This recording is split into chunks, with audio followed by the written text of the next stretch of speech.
Bismillahirrahmanirrahim. Assalamualaikum warahmatullahi ta'ala wabarakatuh. Bismillah walhamdulillah wassalatu wassalamu ala rasulillah wa ala alihi wa sahbihi wa man wala amma ba'du. Sahabat sakinah yang diridhoi oleh Allah Subhanahu wa taala, alhamdulillah Allah masih memberikan kita rahmat, nikmat, anugerah kesehatan, luang waktu sehingga kita masih bisa bertemu dalam pelajaran kita kali ini.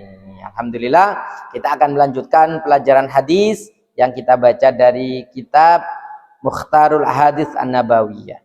Alhamdulillah, semoga dengan kita membaca hadis-hadis ini kelak di hari kiamat kita akan diakui oleh Nabi Muhammad SAW sebagai umatnya. Sahabat sakinah yang diridhoi oleh Allah Subhanahu wa taala, kita sekarang berlanjut kepada hadis yang ke-8. Qala Nabi sallallahu alaihi wasallam, Nabi Muhammad sallallahu alaihi wasallam bersabda, Abghadul ibadi ilallahi man kana thawbahu khairan min amalihi. Antakuna thiyabuhu thiyabal anbiya wa amaluhu amalal jabbarin. Hamba yang paling dibenci oleh Allah Subhanahu wa taala yaitu seseorang yang kedua bajunya itu lebih baik daripada amalnya. Jadi apa yang dia tampakkan kepada masyarakat, apa yang dia tampakkan di khalayak umum ketika dia keluar itu tidak sebaik pekerjaannya. Di luar dia terkenal sebagai orang yang baik, orang yang santun, orang yang sopan, orang yang rajin. Akan tetapi ketika dia itu sendirian, dia tidak seperti itu. Jadi penampilannya ini menipu orang lain yang melihatnya. Antakuna thiyabu thiyabal anbiya, bajunya itu atau zahirnya yang dia perlihatkan kepada masyarakat itu pakaian para nabi, hiasan para nabi. Dia memakai sesuatu yang dipakai oleh Nabi. Dia seakan-akan terlihat orang alim, terlihat orang berilmu, terlihat orang hebat. Akan tetapi wa amaluhu amalal jabbarin. Apa yang dia kerjakan itu pekerjaan orang-orang yang memaksa, orang-orang yang zalim, orang-orang yang tidak bisa punya empati. Nah, ini adalah orang-orang yang dibenci oleh Allah Subhanahu wa taala. Dalam tanda kutip, berarti orang-orang seperti ini itu apa yang dia tampakkan di luar sana tidak sama dengan apa yang dia lakukan di rumahnya sendiri atau ketika dia dalam keadaan sepi. Qala Nabi sallallahu alaihi wasallam, ablighu hajataman la yastati'u iblagha hajatihi. Faman ablagha sultanan hajataman la yastati'u iblaghaha, tabbatallahu ta'ala qadamaihi ala surati yaumal qiyamah. Sampaikanlah hajat orang-orang yang tidak mampu menyampaikan hajatnya. Ketika ada seseorang ingin berbuat baik, ada seseorang ingin melakukan hal-hal yang baik, tetapi dia tidak mempunyai daya upaya, dia tidak punya kemampuan untuk mendapatkan kebaikan itu, maka kita diminta oleh Nabi Muhammad SAW untuk membantu orang-orang yang tidak mampu seperti ini. Orang kepingin membangun masjid, maka orang itu seumpama kekurangan dana, kita bisa mencarikan dana. Seperti itu semua. Orang ini ingin melakukan bersedekah, orang ini ingin berkorban, tetapi uangnya kurang. Kita boleh disarankan oleh Nabi Muhammad SAW untuk membantu orang-orang seperti ini. Faman ablagha sultanan hajataman la yastati'u iblaghahu. Barang siapa yang membantu. Nah, dalam hal ini mungkin kita bisa disebut adalah perantara. Jika kita bisa menjadi perantara ke hajat seseorang, butuhnya seseorang kepada seorang pemimpin, kepada seorang raja, kepada bupati, kepada presiden, dia ingin menyampaikan sesuatu tapi dia tidak mampu, dia tidak punya orang dalam, dia tidak punya kenal. Sedangkan kita punya kekuatan itu untuk menyampaikan kepada orang-orang yang dimaksud, maka Sabbatallahu ta'ala qadamaihi ala surat yaumil qiyamah. Maka Allah akan menetapkan, Allah akan menguatkan kedua kakinya ketika kelak meniti siratal mustaqim. Ini Masya Allah, ini tidak semua orang mempunyai kehebatan seperti ini, tidak semua orang mempunyai kemampuan seperti ini.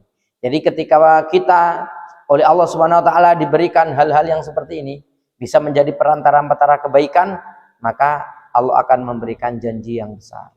Ini hal-hal seperti ini penting. Maka kita harus bisa menjejak diri kita sendiri. Kita bisa mengukur diri kita sendiri. Ketika kita bisa berbuat baik kepada orang dengan cara apapun, ayo kita berbuat kebaikan itu.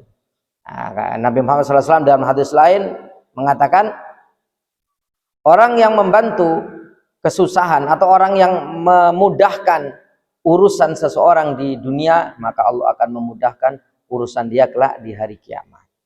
Hadis berikutnya, qala Nabi sallallahu alaihi wasallam, ibna Adam, wahai anak Adam. Ini memanggil kita, wahai manusia, ati rabbaka tusamma aqilan. Patuhlah kepada Tuhanmu, patuhlah kepada Allah Subhanahu wa taala. Jadilah kau menjadi orang-orang yang patuh, orang-orang yang taat, orang-orang yang tahu aturan-aturan dari Allah Subhanahu wa taala, tusamma aqilan. Maka kau akan mendapatkan gelar, kau akan diberi nama aqilan, orang-orang yang punya akal, orang-orang yang berakal, orang-orang yang memikirkan tentang akhirat. Wala tu'sihi fatusamma jahilan, dan kau jangan durhaka kepada Allah Subhanahu wa taala, maka engkau akan dikatakan sebagai orang yang bodoh. Karena orang-orang yang baik, orang-orang yang berakal, ada orang-orang yang memikirkan kehidupan setelah mati. Orang-orang yang memikirkan apa kelak yang akan dibawa di depan Allah Subhanahu wa taala. Apakah Allah ini akan ridho dengan apa yang kita bawa kelak di hari kiamat. Itu yang akan selalu dipikirkan oleh orang-orang yang cerdas. Orang-orang yang selalu memikirkan kehidupan setelah mati, kehidupan kelak di hari kiamat. Qala Nabi sallallahu alaihi wasallam, abghadul halali ilallahi at-talaq. Kehalalan, sesuatu yang halal yang paling dibenci oleh Allah Subhanahu wa taala adalah at-talaq. Talak itu sesuatu yang halal, diperbolehkan. Akan tetapi talak ini menjadi sesuatu yang dibenci oleh Allah Subhanahu wa taala. Kalau para ulama-ulama dulu ini menjadikan alasan orang untuk talak ini sesuatu yang berhubungan dengan hal yang sangat besar. Contohnya ketika ada orang menikah, ternyata farji seorang perempuan ini tidak tembus atau tidak berlubang tembus sampai ke rahim. Entah itu tidak tembusnya karena terhalang oleh daging atau terhalang oleh tulang, maka boleh dikembalikan. Atau si pihak laki-laki ternyata tidak jantan, kejantanannya ini tidak berfungsi, maka boleh ini ditalak. Atau dengan alasan karena alasan syariat, karena ketidakpatuhan, karena sering bermaksiat kepada Allah Subhanahu wa taala, mengentengkan hal-hal tentang sholat. Nah, ini menjadi alasan untuk talak. Akan tetapi yang kita alami, yang kita lihat fenomena pada zaman sekarang ini, orang-orang talak ini mengeluarkan talak ini dengan sesuatu yang sangat receh sekali. Seumpama karena benci kepada tetangga, maka dia bilang kepada istrinya, kalau kamu sampai ke rumah tetangga itu, maka kamu akan aku talak. Nah, ini kalau memang itu alasan pribadi, alasan sendiri, nah, usahakan hal-hal seperti ini jangan sampai terjadi talak. Talak sendiri itu dibagi menjadi dua. Ada talak soreh, ada talak kinayah. Ada talak yang menggunakan kata-kata yang jelas-jelas itu kata talak, sudah tidak butuh untuk ditafsiri lagi, tidak butuh untuk dijelaskan lagi, tidak butuh untuk ditanyakan kepada orang yang ngomong. Itu namanya talak kinayah. Itu talak soreh, itu talak yang jelas, terang benderang. Itu menggunakan salah satu dari tiga kata. Salah satu adalah kata engkau aku ceraikan, engkau aku lepaskan, engkau aku pisahkan. Nah, seperti itu. Itu maka dinamakan talak sore. Kalau ada seorang laki-laki ini sudah mengeluarkan kata-kata itu, maka jangan ditanya lagi, pasti itu langsung akan terjadi talak. Talak satu jika memang belum pernah sama sekali. Yang kedua adalah talak kinaya. Talak kinaya ini dia tidak menggunakan kata talak, tetapi menggunakan kata-kata yang mengandung kata talak. Tapi ini butuh niat dari si pengucap tadi, dari si suami tadi. Seumpama ada seorang laki-laki ini bilang, pulanglah engkau ke rumah orang tuamu. Nah, dengan keadaan yang sangat marah, setelah bertengkar, mengucapkan kata-kata seperti itu. Ini perlu ditanyakan kepada si laki-laki, apakah dalam kata-kata itu ada niat untuk talak? Maka ketika ada, terjadi talak. Ketika tidak, maka tidak terjadi talak. Nah, seperti itu. Karena ada 3 hal kata Nabi Muhammad SAW yang tidak bisa dibuat permainkan. Salasun, jadduhuna jaddun, wa hazluhuna jaddun. Ada 3 hal yang sesungguhannya, bersungguh-sungguhnya itu dianggap sungguh-sungguh, bercandanya juga dianggap sungguh-sungguh. Maka 3 hal ini jangan dibuat bercandaan. Yang pertama adalah nikah, yang kedua talak, yang ketiga rujuk. Hati-hati ini. Talak sendiri selain tadi sudah dibagi 2, juga talak ini hanya dibatasi 2 kali talak kalau kita ingin kembali kepada istri.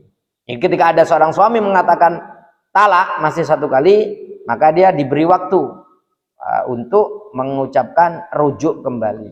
Itu dianggap 1 talak.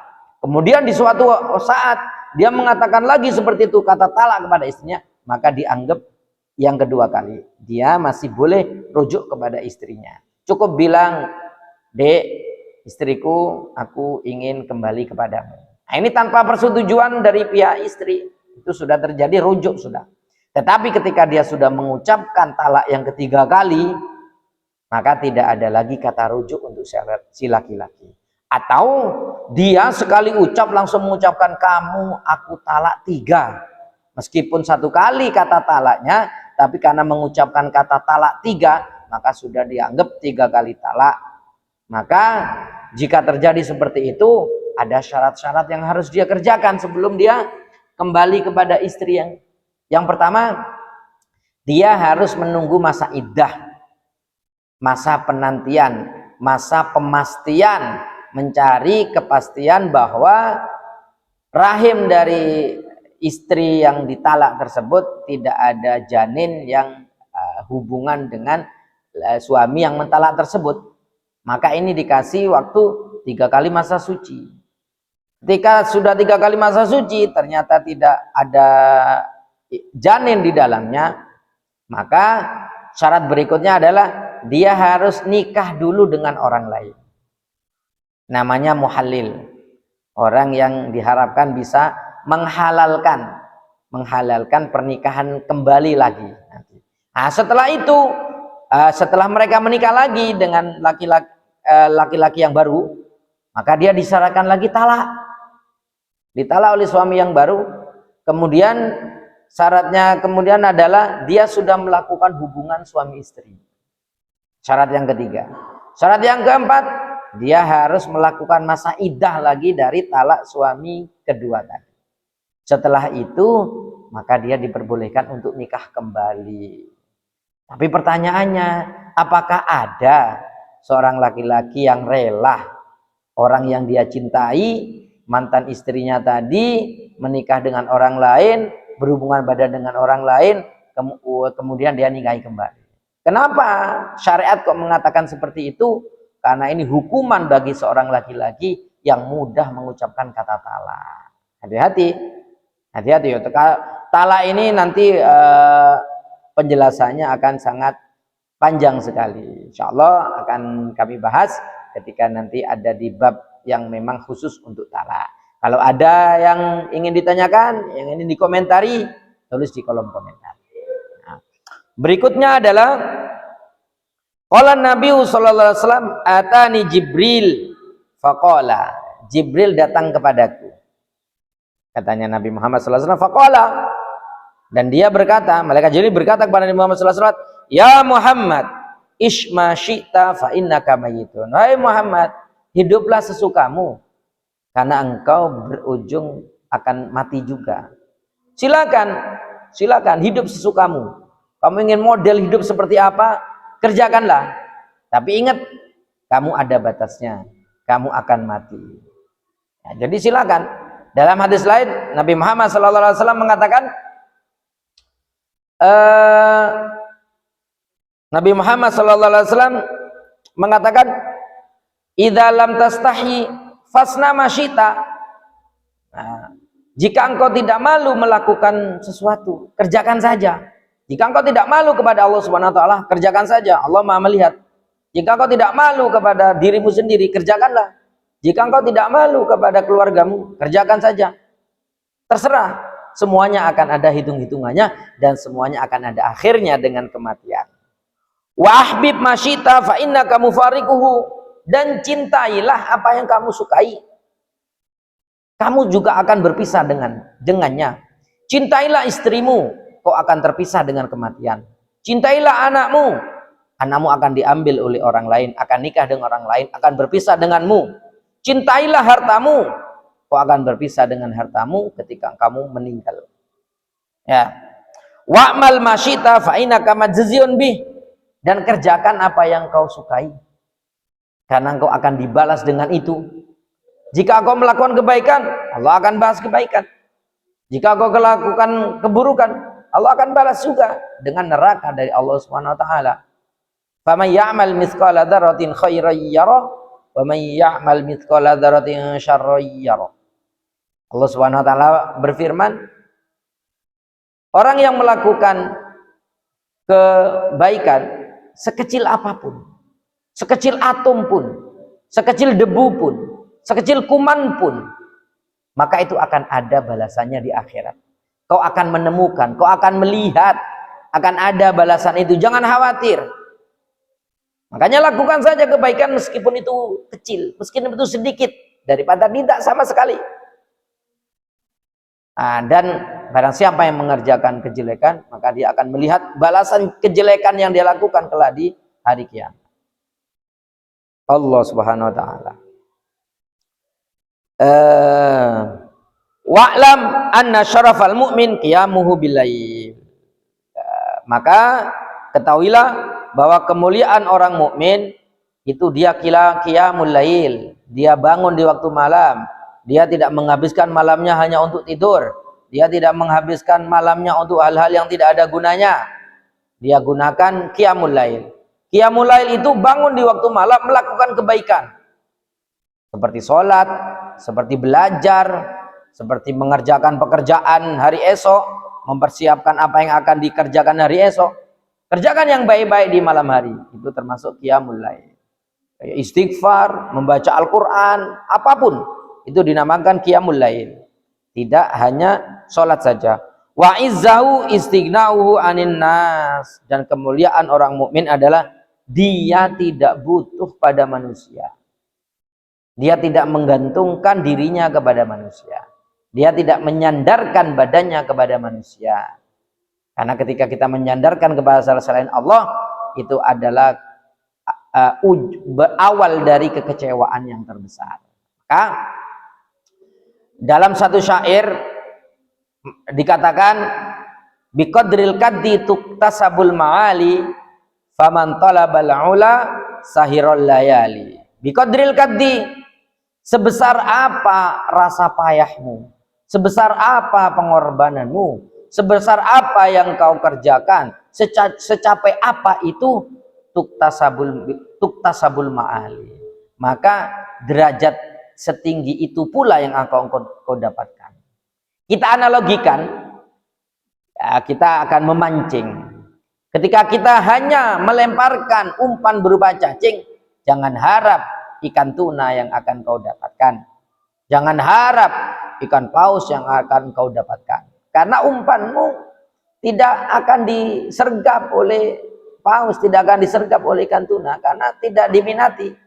Tapi kalau kau ingin mendapatkan pancingan ikan tuna, maka kau harus mengeluarkan sesuatu yang lebih besar juga. Umpannya harus lebih bagus, harus lebih berkualitas, harus mahal. Pancingnya juga bukan pancing yang murah, pancing yang kuat, pancing yang mahal. Kau juga harus belajar tekniknya, banyak yang harus dikorbankan. Kalau ingin mendapatkan sesuatu yang tinggi, maka keluarkan juga sebesar apa yang kau bisa keluarkan. Faman talabal ula sahirul layali. Orang yang menginginkan derajat yang tinggi di sisi Allah, sahirul layali, maka wajib baginya, harus baginya untuk tidak menghabiskan malamnya hanya untuk tidur.